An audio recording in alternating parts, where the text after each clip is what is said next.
Hi everyone, thanks for joining me today for the Energy Champions induction training. As part of KCC, you're joining us as one of our Energy Champions as part of the Digital Champions Network. We're so happy to have you here, and today I'll just be walking you through some brief training to take you through what you can expect as an Energy Champion as part of the programme. So, what does the training agenda look like today? These are some of the items I'll be taking you through. So we'll be looking at what the Energy Champion role is and how it works, the logistics of the role and how you'll be operating within your community, the importance of a warm home and some of the impacts on health that there can be living in a cold and damp home, looking at an overview of how people can save money on their energy bills, where they can access different grants and support, and the support that's available specifically from within Kent County Council within the financial hardship team, looking at carbon monoxide awareness and learning a bit more about the dangers of carbon monoxide poisoning in the home, looking at the Priority Services Register, which is a free service for people, and then finally where to find extra resources, how you can take the quiz to make sure that you've got your understanding about the role, and what the next steps will be so you can get volunteering. So first of all, let's chat a bit about the Energy Champion role itself. So the Energy Champion role is similar to our Digital Champions, but focusing more on energy and fuel within the home. So it's really providing quite light touch support to people, focusing on how they can use energy in more efficient ways and saving money in the home, signposting people to different grants, helping residents look at their eligibility for different forms of grants and support, helping them look at different tariffs to see if there are any tariffs that they can be switched to save money, sharing wider information on energy efficiency and different tips that they can sort of take into account around the home, and connecting residents with wider support services where appropriate, so looking at things like referrals into different services, and then most importantly, acting as a friendly face and empathetic listener. So a big part of the Energy Champion role is being that friendly face in the community so people know where they can access support and whether they just want to sit down and have a coffee and a chat about things or whether they need more in-depth support that you can link them into. It really makes a big difference within the community to have people there who are taking that role on and just helping people with whatever the needs might be. So a little bit about the logistics of the role. So Energy Champions can volunteer in different places around the community. So that could be libraries, community centres, local businesses, even like cafes, and at pop-up events, including your own employer as well. So if you work somewhere where you think there could be benefit in having an Energy Champion, that's also your workplace could be another location that you could volunteer. You can be based anywhere in Kent, and the time commitment is flexible, so we can work with you to figure out how a volunteering schedule that meets your needs and your availability as well. You'll be part of a network of champions, and you'll get access to exclusive events, training, and regular support and check-ins from the KCC team. And we do ask you to provide us with feedback once you've done volunteering, so to help us manage the service and be able to track the incredible activity that you'll be doing, and to identify any problems or areas where champions might need extra support or where clients might need more in-depth support as well. So chatting a little bit about keeping warm at home and why that's so important.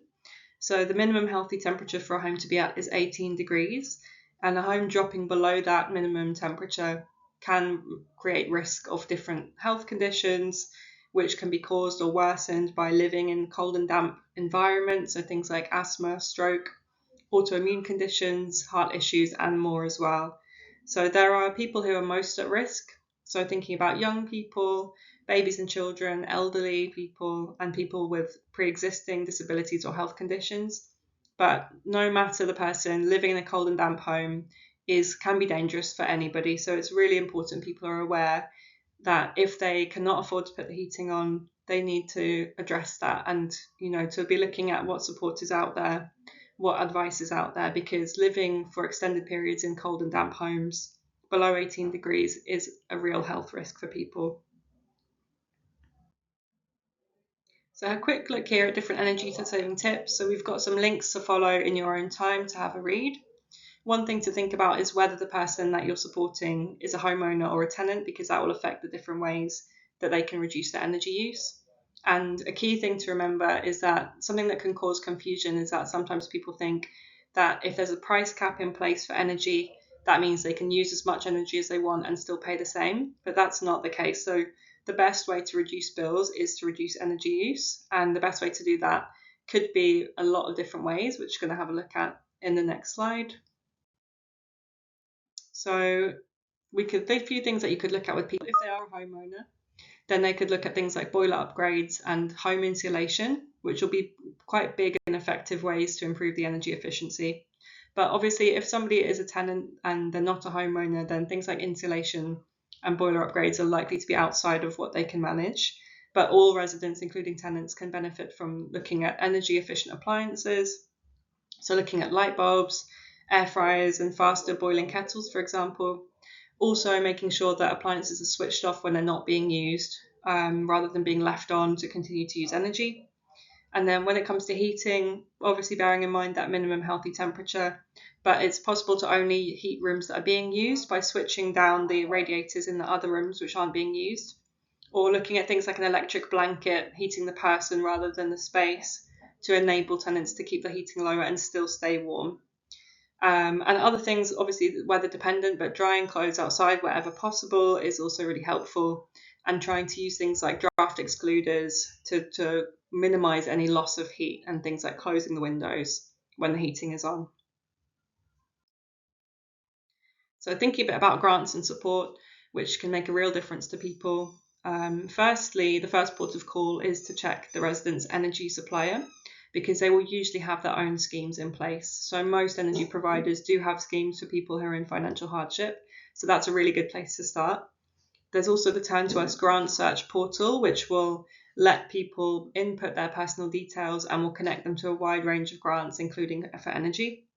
There's another grants portal called Lightning Reach, which again will have a wide range of different forms of support. Grants do not have to be paid back, so they're a really good source of income, and often they can be used to clear built up energy debt. So connecting a client or a resident to a grant can often mean that that energy debt could be wiped. And then the combination of that with learning more about reducing energy loss and energy use in the first place could really set people on the path to much greater financial stability, which would make a big difference in people's lives. So we also have support specifically from the council, so from KCC. So we have the Household Support Fund, which provides food and energy vouchers depending on the time of year. We have the Warm Home Discount, which is a one-off £150 discount on fuel bills. And then we have different schemes as well, which are open at different times. So hardware access scheme, if people are digitally excluded, then it can provide access to a laptop to help get them online.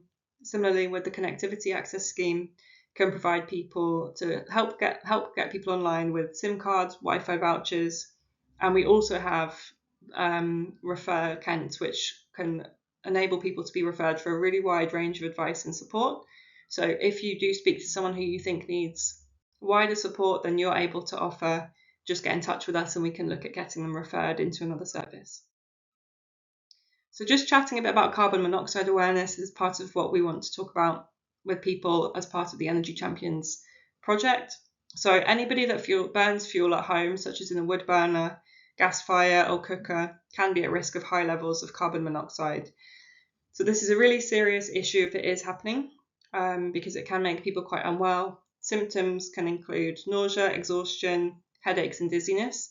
Specifically, if symptoms happen in the home and then seem to get better outside of the home, that could be a real indicator that somebody is at risk of CO poisoning. We have access to free carbon monoxide monitors for residents. Do chat to us if you've spoken to someone who you think would benefit from one, and we can get somebody issued with a monitor to help keep on top of that as an issue. And this can make a real difference to people's health if they are at risk of high levels of CO in the home. So the next thing I just want to chat about is the Priority Services Register. So this is a free service and it provides extra advice and support for residents who are vulnerable in different ways. There's a few different ways that you can be eligible to be on the Priority Services Register, including families that have children under 5, people with disabilities or who use medical equipment reliant on electricity or water, are of a pensionable age, or have one of a wide range of health issues.